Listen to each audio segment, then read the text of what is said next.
Assalamualaikum warahmatullahi wabarakatuh. Selamat pagi anak-anakku semuanya kelas 3. Pada pagi hari ini kita akan mempelajari kembali pembelajaran Al-Quran Hadis, yang pada bab ini kita akan membahas tentang surah At-Tin, ya. Anak-anakku yang saya cintai, tahukah kalian siapakah makhluk yang paling mulia di alam ini? Nah, mengapa Allah mengatakan mereka ini yang paling mulia? Nah, apa yang harus dilakukannya agar tetap menjadi makhluk yang mulia? Nah, untuk mengetahui jawabannya, mari kita bersama-sama mempelajari surah At-Tin, ya. Anak-anakku yang saya cintai, manusia itu harus bersyukur kepada Allah Subhanahu wa taala karena Allah telah menganugerahkan akal kepada manusia, ya. Manusia itu adalah sebaik-baik makhluk yang diciptakan oleh Allah Subhanahu wa taala, sehingga manusia harus bersyukur kepadanya atas apa yang diberikan Allah. Nah, lantas bagaimana cara kita sebagai manusia untuk bersyukur kepada Allah?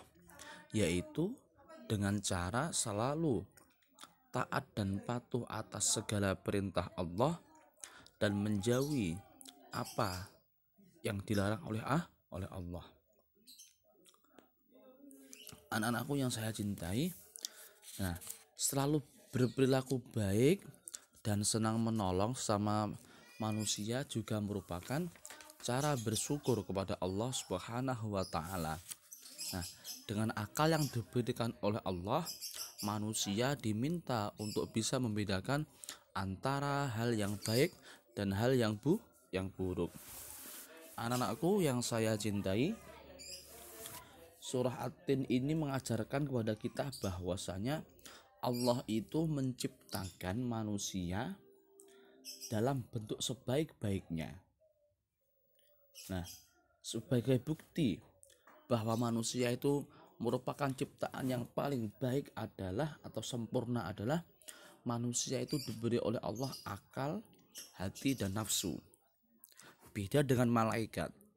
Malaikat itu cuma diberikan apa? Akal dan hati, tidak ada nafsunya, ya.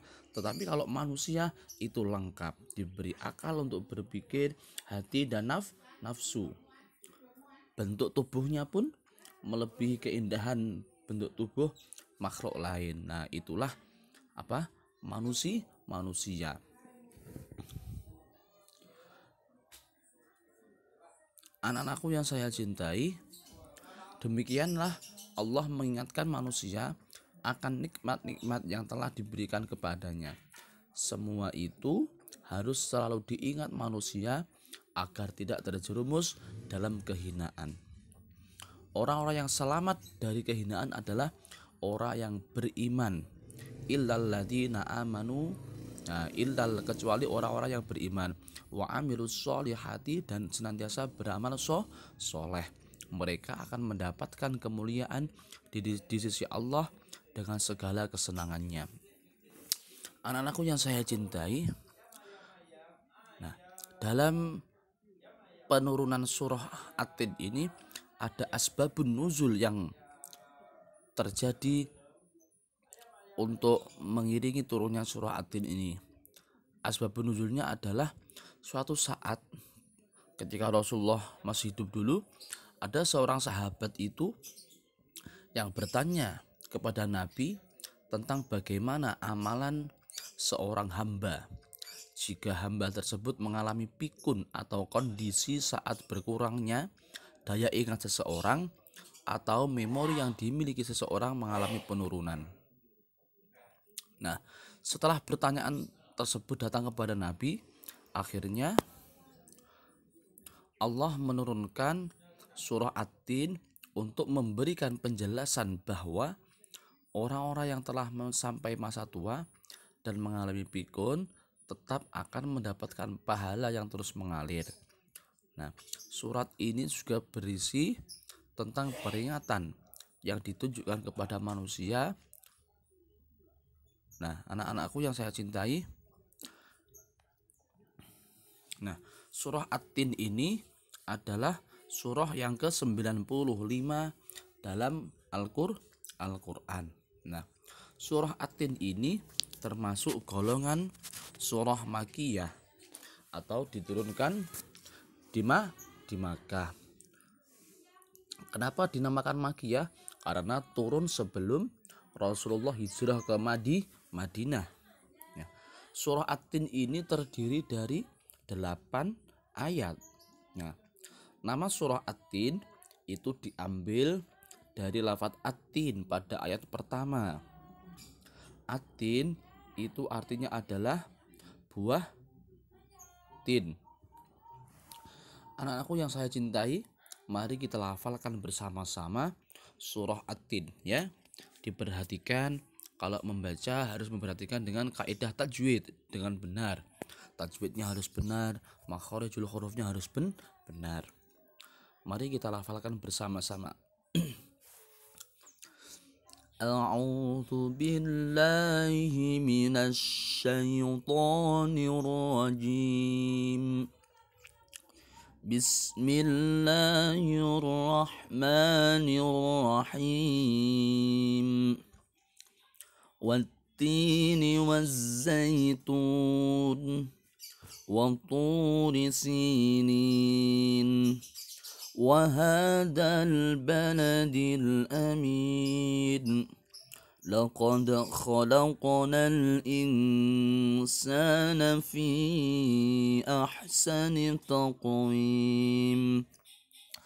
ثم رددناه أسفل سافلين إلا الذين آمنوا وعملوا الصالحات فلهم أجر غير ممنون فما يكذبك بعد بالدين أليس الله بأحكم الحاكمين Sadaqallahul azim. Ya, itu tadi anak-anak surah At-Tin. Anak-anakku yang saya cintai, demikian tadi materi yang dapat Pak Anwar jelaskan mengenai surah At-Tin. Silakan anak-anak dipelajari dan dipahami ya. Dan terima kasih anak-anak telah menyimak materi pada pagi hari ini. Jangan lupa tetap menerapkan protokol kesehatan ya.